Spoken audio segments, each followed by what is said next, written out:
Welcome back to the Strength and Speed Podcast. I'm your host, Strength and Speed owner, Evan Preparis. We do have a guest on the line. Before we get to her, though, a quick word from our sponsors.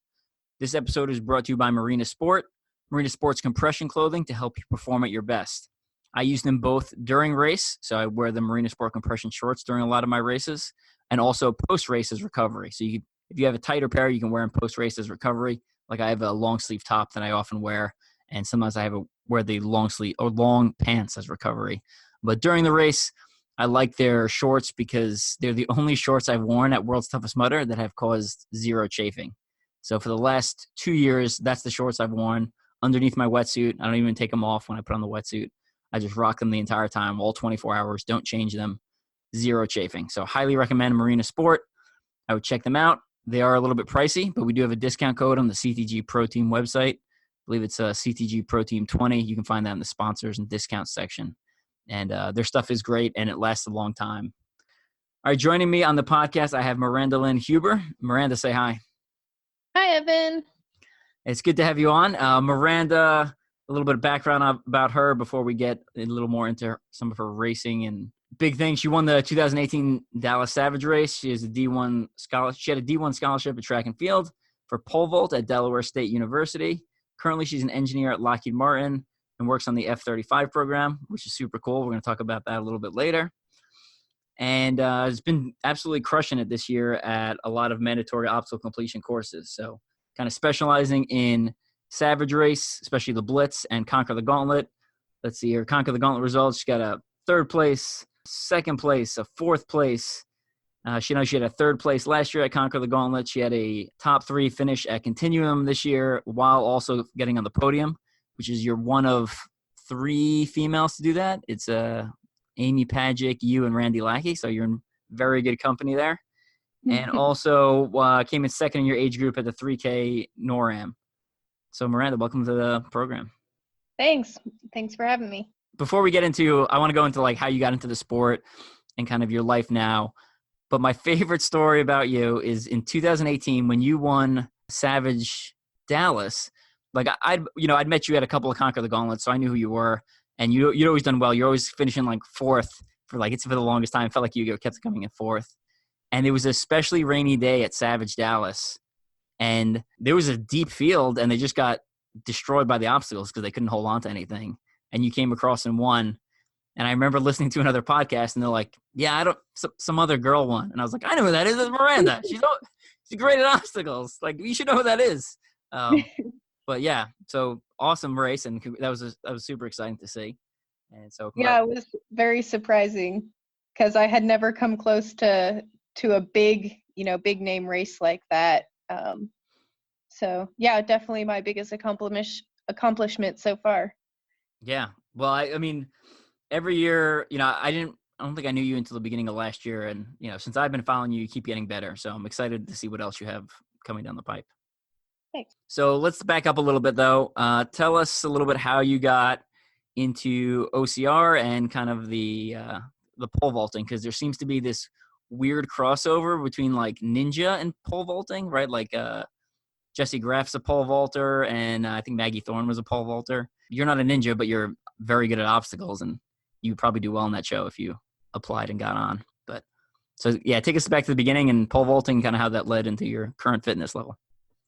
Yeah, so I grew up around sports. I was raised by my grandparents. They had me try out for a lot of different things. So I tried when I was really young, soccer and softball and gymnastics, and kind of a well-rounded background. I even did like figure skating and kind of random stuff that was out there, and that was a lot of fun. So in high school, I had a gym teacher that, saw me just running fast during gym class. So he recommended I try out for the track and field team. So I went out there and the coach was very welcoming, and he invited me to join the team, and that was really exciting. And at the time they didn't have any girl pole vaulters, and he just kind of said, if you'd be willing to do this, I think you'd be good at it. And I think the team can gain points there in our track meets just by having a female competitor, because not every school has a female pole vaulter. So I tried it out, and it just took off from there. My very first pole vault at my very first track meet, I didn't even know you had to push the pole back, but I cleared it. I pulled the pole over with me, and I was like, oh yeah, I got it. But that's amazing. If you don't know, you have to push the pole back. You can't knock the bar off. So and it blew up from there.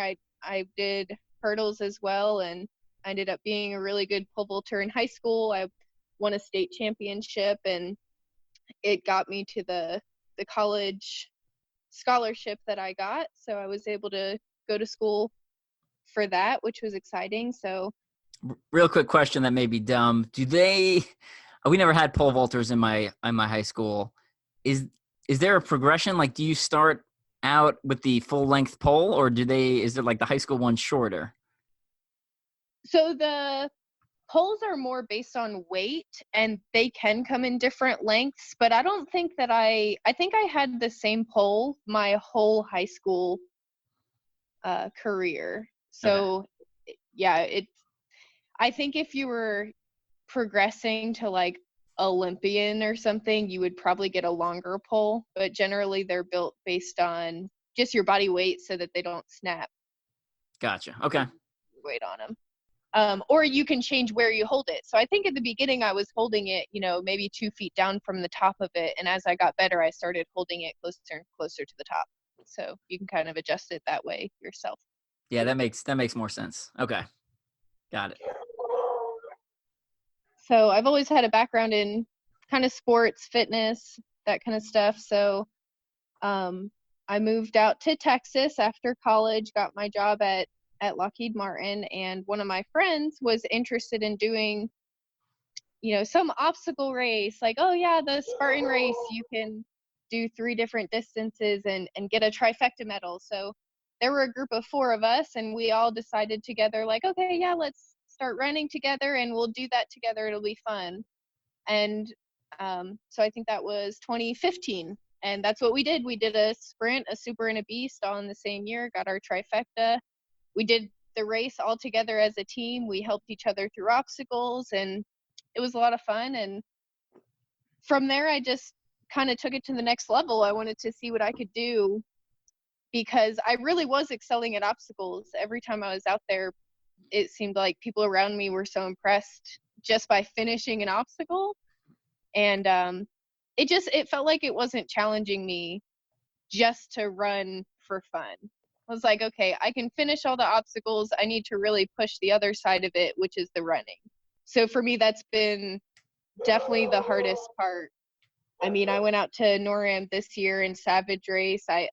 It's hardly ever that I have to even try a second time on any of the obstacles. So running for me is definitely the struggle. Gotcha. And what year was that first, I'm dipping my toe into the obstacle racing world versus the year you started to try to go competitive? I think it might have been the next year. So 2015, I did my trifecta. And then I think 2016, I think the first half of the year, I still did it with a friend, and we kind of had fun. And then I think towards the end of 2016, I started running some competitive. And then by 2017, I was like, all right, I'm only running competitive. Nice. I think I knew the answer to this. You have a lot of Savage Race, you have a lot of Conquer the Gauntlet, and you have a BoneFrog in there. Kind of what draws you to those series over some other series per se? Definitely the 100% obstacle completion. I'm really not fast. I'm really not a runner. I mean, I did track and field in high school and college, but I was always pole vaulting. So I wasn't running very often at practice. I was always practicing pole vault, and I worked on speed a little bit. But I literally never ran a 5K until I think my sophomore year of college, the track coach forced everybody to run cross country. And before that, I had never run, I think even like 2 miles consecutively was like out of my mind, I thought. Yeah, the obstacle completion is definitely what draws me to those. I'm not fast, so when I compete in a Spartan race, I'm really pretty far back in the completion. Gotcha. Now, let's say there's someone like you who's very good at obstacles, or maybe they're a ninja, and they're looking to cross over more into OCR. What advice would you have? What advice would you give to them as kind of a new runner into, OCR essentially? I think you have to have fun with it. If I really don't love running, but I have found ways that I do enjoy it.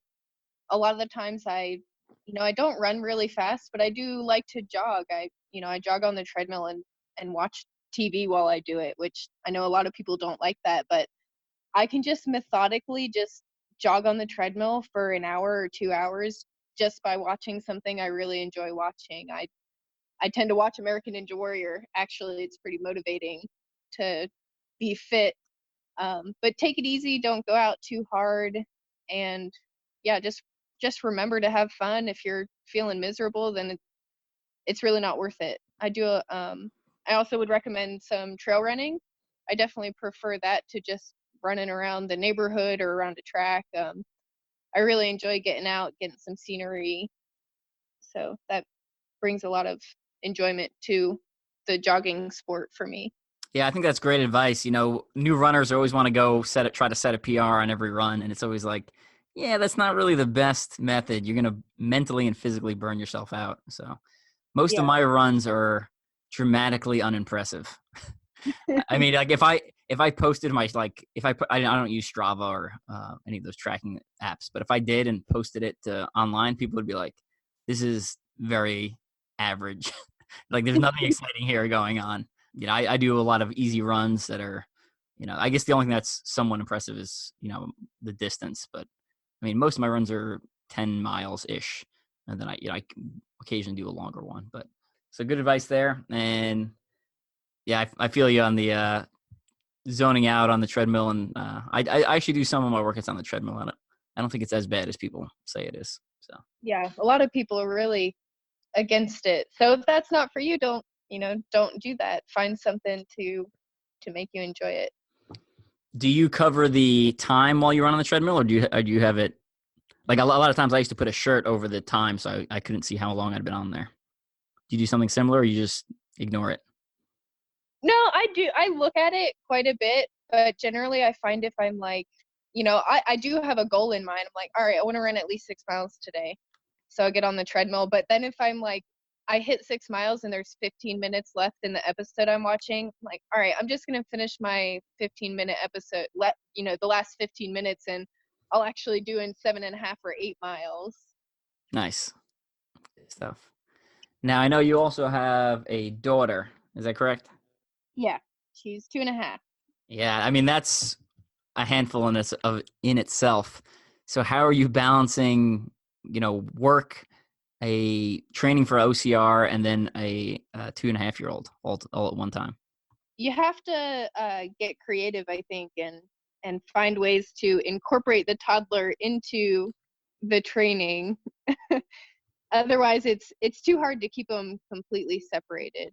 Or I do sometimes jog on the treadmill while she's napping, so I try to utilize that time for some of my training. Or I do have some like obstacles set up in the backyard, so I'll jog around the backyard and practice some of the obstacles, things like that.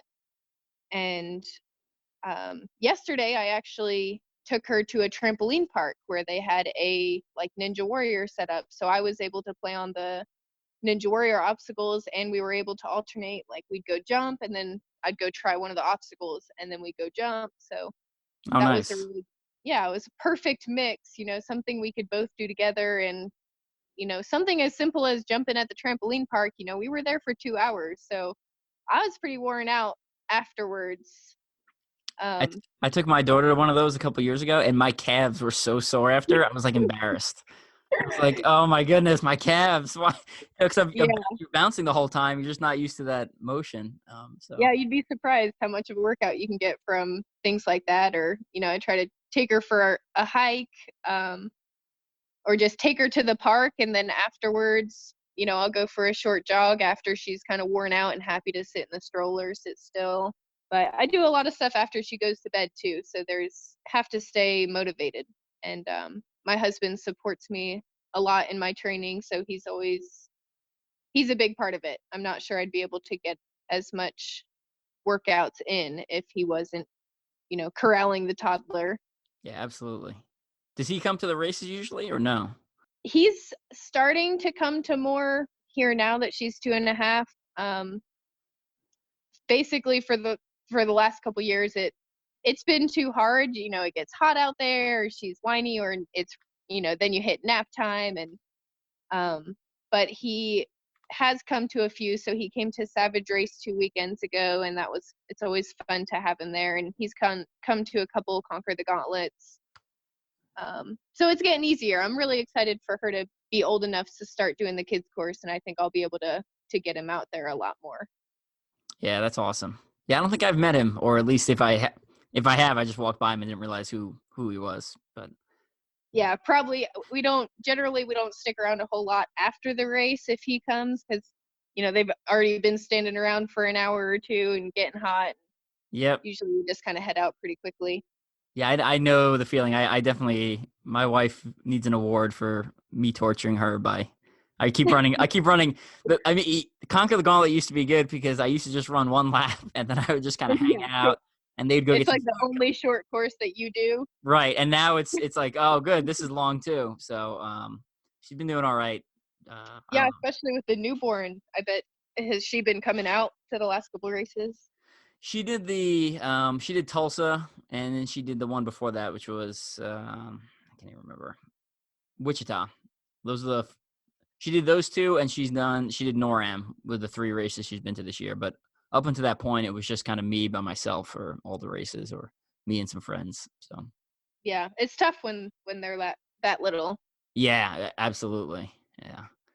So, but she does a really good job of handling that whole situation. I mean, like you said with your husband, I mean, I absolutely couldn't do any of the things I do without her, right? Like, I think having a supportive relationship or family there is crucial if you want to be successful in the sport and race as often as you or I do. So Yeah, definitely.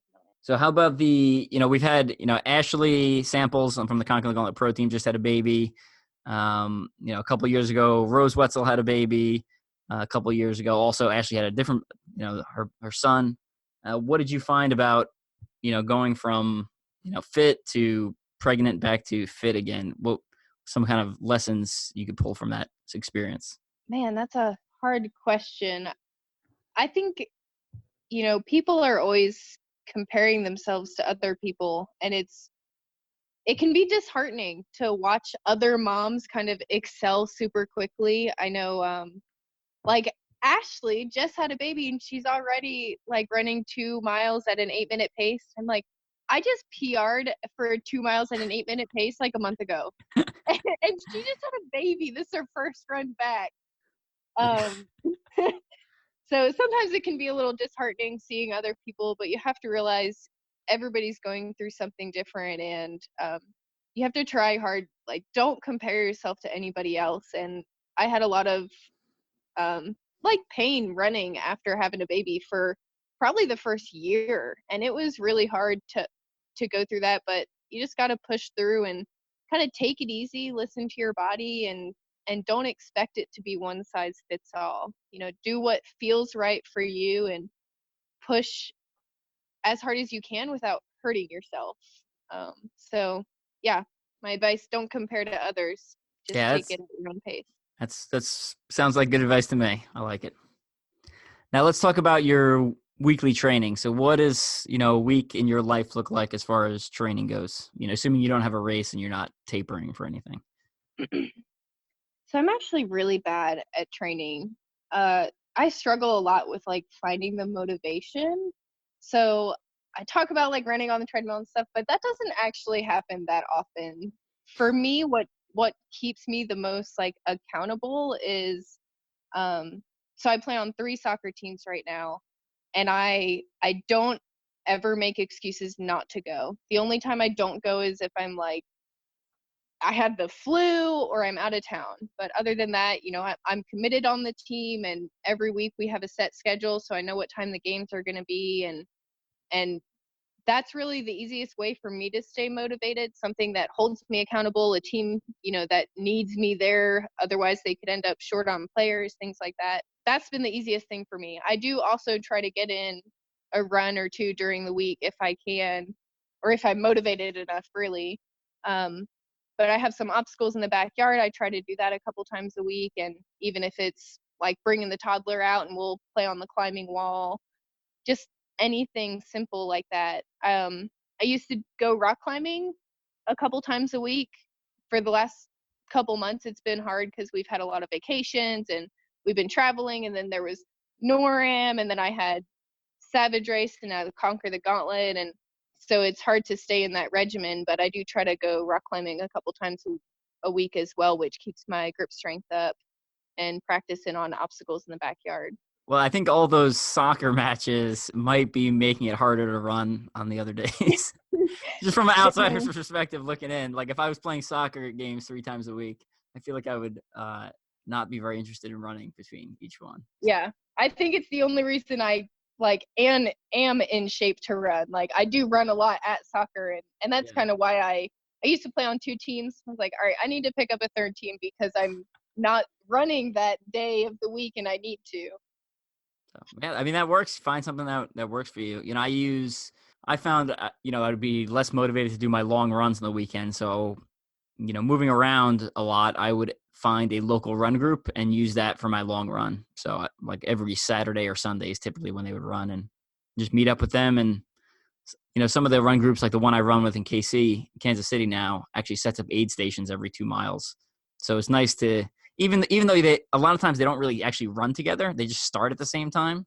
It's just nice to have like a meeting point and a group of people who it's like, all right, I have to show up because that's what time we're meeting. And yeah, you feel more accountable. Yeah, and I don't even talk to anyone. Like I show up and I say hi to the guy who like runs it, and like I know like 1 or 2 other people, and then I just, everyone just kind of runs on their own. But it gives you time and place to be on Sunday morning when most of the times I'd rather just sleep in. So yeah, I like that same kind of thing. The designated start time holds you more accountable. I feel like I may know the answer already because you may have hinted at it, but obviously you're very good at obstacles. So did you have to work towards that, or did that just come naturally, or was that a result of some of your climbing background? What's that from? I think it has a lot to do with the rock climbing for sure. I think you see a lot of like rock climbers on American Ninja Warrior or at obstacle races. And for me, again, it's about doing what you love. So I love rock climbing. For me, when I go out and do that, I don't feel like I'm training. Like I'm just out there having fun. I'll go with friends, and it's always a good time. So that's why I try to incorporate as much stuff into my training. And really, I'm just trying to have fun. Like if I can have fun with it and it's, excelling my OCR career, then, that's a win in my book. I don't want to kill myself being miserable. And even if I was winning races, it wouldn't be as, I don't know, wouldn't be as enjoyable. Yeah, I mean, but definitely obstacle racing or rock climbing is where I get the obstacle proficiency from. Yeah, absolutely. There's a balance between, torturing yourself and winning, and where that happiness level lies for different people, right? Like, I mean, some people are only happy if they win, and some people are just out there to have a good time. And I think everyone has to find their individual balance, and how much time you want to spend and for training, or the one I typically like to use for people is like diet. A lot of people are, you can be super restrictive on diet and be super lean, but a lot of those people are absolutely miserable. But if you eat like garbage all the time, you're probably also going to be miserable. So you gotta choose somewhere in the middle on what you're eating that's healthy and what you're eating that's high in sugar, high in fat type stuff. So, yeah, definitely. So I was looking at your results a little bit. You got a Savage Race 4th, Cat Spring, Savage Race Blitz 4th, Cat Spring, Savage Race Blitz 6th, And what else we got? Blitz 8th, Savage Race, Maryland 10th. So you got a lot coming right so close to that podium on Savage Race Blitz. What is the, what's the magic thing that's going to take you onto the podium? Is it just running speed? Is that you think what's holding you back? I guess you could take it either way. I could really generally on race day, if it's rainy, I'm like, yes, some girls are going to struggle on those obstacles. But maybe that's the wrong way to look at it. I should really go out there with like, oh, I need to run faster. But for me, it always comes down to like, man, I really hope it's a wet course today. Yeah, no, Because again, I'm like, I train to, I go out there to have fun, and I don't know, training hard and running to like my max heart rate. Sometimes that's not very much fun. Gotcha. Right on. I know that you also did a Green Beret Challenge team event this year. Your team came in first. One, who was on your team, and tell me a little bit about that event. So it was Adriana Limon, Amanda Oliver, and Christina. Yep. HP. Yep. Yep. So that was the four of us, and it was miserable. I hated it. I'm like, we're talking about obstacle proficiency, right? I like rigs and monkey bars and that kind of stuff. So when you're like, oh yeah, carry this 500 pounds of weight between the four of you, which are all different heights, it was like so hard. I don't think I've ever done anything that like mentally challenging. For me, the entire time we had to carry something heavy, it was like, I just want to give up. Like, I don't want to do this. I don't think I can do it.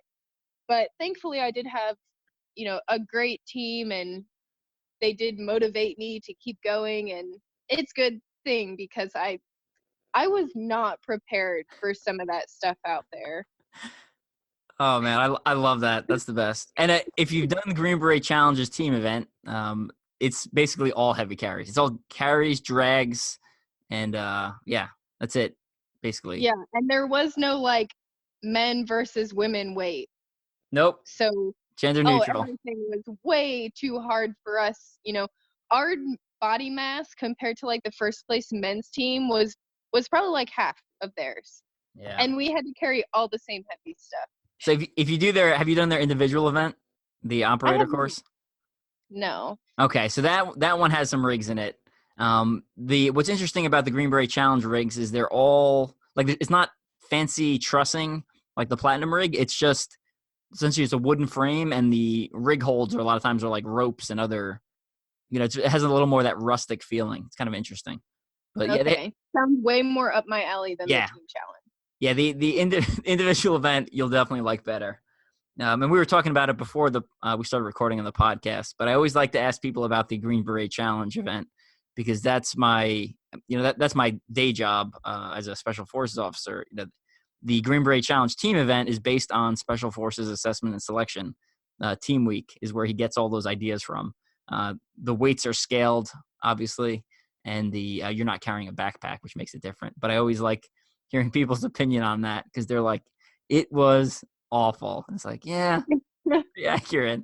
So yeah, the girls were already talking about next year, and I'm like, all right, count me out. You need to find a different person. Like, that's not me. So I'm glad to have experienced it once, and I'm just in awe by people like you that go out there and do that kind of stuff every day. I couldn't do it. Well, to be fair, I did it for a week during selection, and then we don't really do that much anymore. I mean, we still carry a backpack for some of the training events, but the actual team week, really crappy part, like you're experiencing, is only for a week, and it's during essentially tryouts into the job. Yeah, well, that's still pretty good to make it a week through that kind of stuff. I'm pretty sure they would have broken me down. So the very first Green Beret Challenge I did was back in 2015. Was the day after BFX Cincinnati, and someone's teammate dropped out, and they're like, "Hey, we need someone to fill in." And I was like, I don't really typically pay for this stuff. And someone's like, "You just have the ticket for free. We just need someone to fill in." I was like, "I'm in." So I show up, and it's me, a guy, and two girls, and we're doing one of the heavy carries. Essentially, it was like a stretcher, so you have the metal poles on your back. And a couple of the girls I'm with are like, how do I get my shoulders to stop hurting? And I was like, you don't. They just hurt. It's just part of the event. Like, there's no secret solution. I mean, having some trap muscles is helpful because that's the way it's not sitting on your spine. But other than that, it's just you just kind of accept the pain and keep walking. And the quicker you walk and the less times you put it down, the quicker the event's over. So. Yeah, that shoulder pain is no joke. It's always like digging into my collarbone or Yeah, not pleasant. not fun memories. Yeah. The parts between the obstacles were okay. Which is just that was the day. Yeah, that was the day where I liked running. So you also did a BoneFrog this year, came in third. Tell me a little bit about that. That was my first BoneFrog. That was pretty cool. It was freezing, and I don't really like the cold. So if you would have asked me right after, I probably would have also told you it was miserable. But looking back on it now, and now that I'm a little bit warmer, I can say, it was a lot of fun. They had some really cool rigs and really unique and creative that I hadn't seen at any other event. So that was cool and kind of interesting race. I don't know. I'm hoping to do another one, although I see they have one coming up by me again in I think like December, and then they have another one the end of January. So I think I'm gonna wait to sign up probably till last minute, depending on what the weather looks like. If it's like 30 degrees again, I'm out there mostly to have fun, doing well, placing in the top, on the podium is just kind of an added bonus. So I'm not sure. There were too many like water obstacles. They had you crawl through the water a couple times, and yeah, it's like 30 degrees outside, and I just couldn't warm up after that. My hands felt like I don't know how I held on to any of those rigs, because if you ever try to like hold on to something while your hands are cold, it just is painful. Like, and you don't think your hands are going to be able to do it. Yeah, I don't know. We'll see about that. If they had one at a different time of year when it wasn't so cold, then I think I would enjoy it a lot more. And this is also Texas cold, so I feel like most of the rest of America would not be impressed with the level of cold you're facing. But Yeah, probably not. I just really don't like the cold. That's one of the reasons I was happy to move to Texas. But I will say all that stuff is relative. So if whatever temperature you're used to, the delta, the change there is what makes it bad. It's not the actual temperature, at least, my opinion. So. Yeah, no, that makes sense. Yeah, that's definitely true. Now, a lot of short course stuff. As we're recording this, basically it was like a week and a half ago. Maybe it was a week ago. I can't even keep track of time. You did Conquer the Gauntlet Tulsa. You did the Elite Race, and then you kept running for Continuum. So with all these short course, success, why did you decide to do Continuum, and kind of tell me about that experience? I did do the Spartan Ultra last year, and I've been kind of debating if I was going to do it again this year. It was, although I don't really do the longer distance running, it's definitely not in my favor. I do like to do it. It's super accomplishing, like a super accomplishing feeling to finish a big race like that. Especially going out there last year when I did the ultra, doing 30 miles. I had never even run a marathon before, and I went out there and I did something further distance, and it's definitely the most accomplished I have felt, maybe other than the first place Savage race. But I wanted to see what I could do out there. I know that, generally I don't have a hard time with obstacles, so I thought just by being obstacle proficient, I could go out there and run 2, 3, 4 laps pretty much no problem.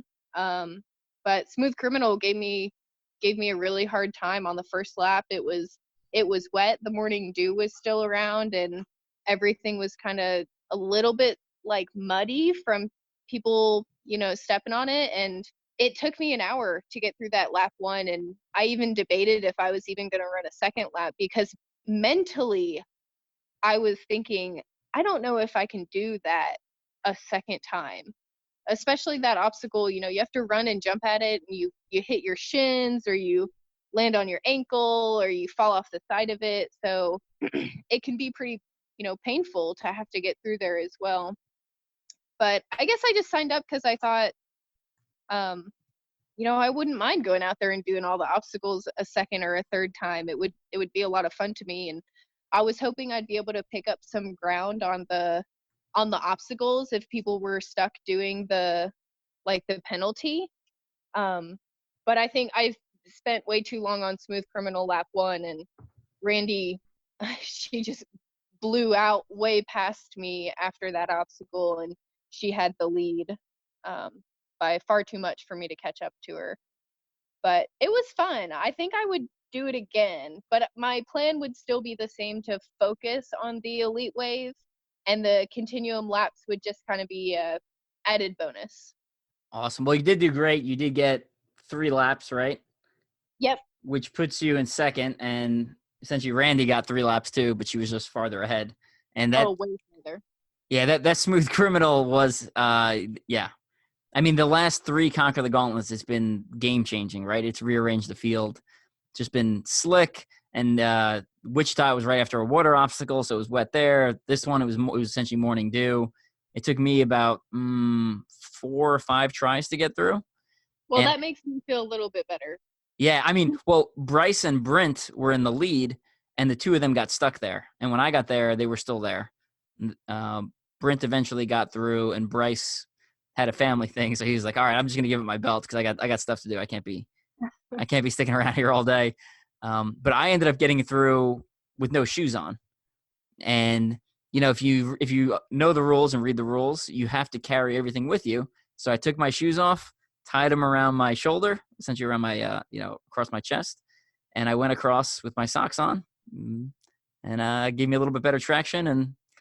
And it also dried out slightly. Like the final transition is a bowling pin hold to the far bar. And the first couple of times I went, I just couldn't hold on to that bowling pin. It was just completely slick. And then the sun started coming out through the trees, and it dried off enough for me to make the transition. So yeah, I feel you. And after that first lap, I was like, oh, this could get ugly. I might get stuck there every lap, and that's less fun. But, Yeah.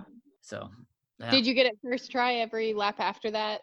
I did. Yeah, it was dry enough for me, and I didn't have to take off my Yeah. shoes for the 2nd through 5th laps. So Yeah, for my consecutive laps, I got it first try, but still every lap going out, I was like super just anxious coming up to it, like, oh gosh, this again. yeah, But yeah, it did dry out a lot by the end. Which lane did you use? I'm curious. I used the far right one, which I think I know it wasn't Okay. gray. It was black, or I think it was black. Yeah, I used the far right as well. I kept trying when I first got there, trying the middle lane, and I swear that bowling pin was slicker, because as soon as I went to the right side lane, I think it did have slightly more sun on it through the trees. I think the bowling pin was easier to hang on to. Yeah. Yeah, one of the things that's interesting about multi-lap is I typically find a lane that I like, and this is for every single obstacle, and I stick to it once I find one that suits me. Yeah, per se. I do the same. Like, crank it up. My first lap, oh my gosh, that thing was ridiculously heavy. So second lap, I did not choose that lane, and it was still hard, but not as hard. So third lap, I used that same lane. Oh, And I actually waited in line for it. I was like, that's the one I'm doing. I'm waiting for it. Yeah, I think Crank It Up is the only one I didn't choose the same lane, just because it was like there was typically lines there. So I basically any lane that was almost done, because it was taking a long time because it was heavy. And it felt like it got heavier every lap. I think that's just me getting tired, or me choosing a poor lane. I'm not sure which one it was. Yeah. And anyway, if anyone has not seen the pics that people have posted from Crank It Up, you should go check out some people who are at Conquer the Gauntlet Tulsa, because they're hysterical, myself included. And Randy has like 0% body fat, and she has like 8 chins in the picture. It cracks me up. I can't. Oh man, it's just so funny because she's so lean, and I don't know how she did it, but yeah, she's got like 8 or 9 chins in the picture. It's amazing. Yeah, I need to go look for my pictures there, because I'm sure they're not fantastic. They're terrible. I guarantee they're terrible. I'm pretty sure you could Photoshop me. Like you ever see the high diver photos where they Photoshop them onto toilets? I feel like you could do that with my pictures, and it would work really well. So yeah, the one with you laying down, that one would be kind of interesting. So, any plans to do more continuums next year? I think so. I I had an okay time out there, so I think I could do it again. Right on. Well, what else you got coming up for 2019? I have some maybe events on the calendar, and then I have some also definitely. So right now I'm in the middle of a 5-week race schedule. So I had Savage Race 2 weeks ago. Last week was Conquer the Gauntlet. This Saturday I have Tough Mudder. Next Saturday I have a local 5K, and then the weekend after that I have Savage Race Dallas. And then for the Dallas Spartan weekend, I'm toying with the idea of either doing the ultra, or I was thinking about doing the 12-hour hurricane heat. I've never done a hurricane heat before, so I thought that would be interesting to try something new since I did the ultra last year, pushed myself kind of to a new level, try something different. So I'm toying with that idea. And then I think there's a BoneFrog towards the end of the year that I might sign up for. I'm not sure yet. And I think that's it for the end of 2019, unless something crazy pops up that I hadn't heard of. Right on. Now, I mentioned it a little bit at the beginning of the podcast, but you do have a very interesting job. And so why don't you tell us a little bit about that? So I work at Lockheed Martin. I work on the F-35 program. So that's the kind of newer fighter jet. And it's been a lot of fun. I was super excited when I first got the job there. My grandfather worked for Lockheed Martin for 40 years. Damn. So that was always like my end goal. Like, all right, at some point I want to work at Lockheed Martin. And it just turned out pretty lucky that I got it, as my first job out of college. And when I first started working on the program, I was working with kind of keeping track of all the parts that go on the different aircraft. So I would actually go down and I was able to like walk on top of the aircraft and, get my head inside the weapon bay doors and look at parts in there to make sure, things were installed correctly. And that was a lot of fun. Today I'm doing a little more kind of finance work. So managing some of the budget for my team. So that's been pretty eye-opening to see how things work from that side of it. So kind of interested to see where I go next, what team I'm going to join, or what kind of work I'll go into from here. Well, I think that's super cool. I'm a super big nerd, and I'm also a military nerd, right? So I love hearing stuff like that. I just finished the book Skunk Works a couple months ago, and it was just so awesome. And if people aren't tracking, Skunk Works essentially is Lockheed Development's experimental program where they develop some of the coolest aircraft that the world has ever seen, frankly, and were leaps, like literally generations ahead of their time. So I think it's pretty awesome that you're working on a program like that. And F-35 is again super cool plane. I'm trying to think of what movies it's in. Die Hard, Live Free. One of the Die Hard movies. Bruce Willis like jumps on the back of an F-35, and he's like riding it around, and I think he like attacks the pilot or something crazy. So, any other F-35 movies the F-35's in off the top of your head? I don't. Okay, the only one I can think of is Not a Good Day to Die Hard. I don't know. It was one of those. Fourth one. It was whatever the fourth one is. I can't remember the name of the actual name, but yeah, pretty cool plane, right? VTOL, right? It takes off. You can take off vertically. Yeah, so that's been the pretty groundbreaking capability for a fighter jet like that. Yeah, it can take off or land completely vertical, kind of like a helicopter. So it makes it a lot easier for them to land on, things that aren't runways. Right. That's important. That's pretty cool. So anyone needs a good book recommendation, Skunk Works, highly recommend that. Very good book. Yeah. Talks about a lot of that one has to do with the development of the F-117 Nighthawk, right? So the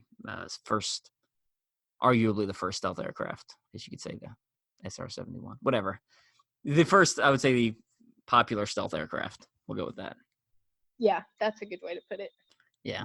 Quick shout out to family, friends, sponsors, etc. Anyone else you want to talk about? Yeah, definitely. Shout out to my daughter. Her name is Emberly, and my husband, Brian. They support me in everything I do. And my grandparents, Joyce and Alspina, they raised me as an athlete, so I think I wouldn't be here today without them. And that's my top list. Cool. Well, we're gonna let everyone go. If we were talking a little bit earlier about cold hands. If anyone needs Bleg mitts, they are selling fast on the teamstrengthspeed.com website. So make sure you pick those up. I think I will sell out before World's Toughest Mudder. So if anyone's waiting until the last minute to buy those, you probably shouldn't, because you'll end up running out. And then on top of that, all of my books are now available, except for Strength and Speed's Guide to Elite Obstacle Course Racing, are available both in hard copy and digital. So if you go to the Team Strength Speed website and click on the knowledge and then the books tab, you'll find links to all of that. So whether you want a hard copy or a digital copy, both of those are available.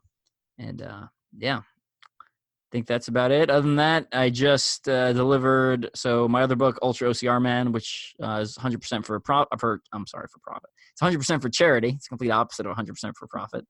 All the profit from that book goes to Folds of Honor. So on the way down to CTG Tulsa, I stopped by Folds of Honor headquarters, which gives scholarship money to children whose parents were killed or wounded in action, and delivered a $500 check to them, which was cool. Also because I've raised a lot of money for them in the past through all my Ultra OCR stuff. So it was nice to actually meet some of the people behind the scenes. You can check that out too. And I think that's about it. Miranda, thanks for coming on. Good talking to you. Yeah, hopefully I'll run into you again in 2019. If not, I'll see you 2020. Yeah, sounds good.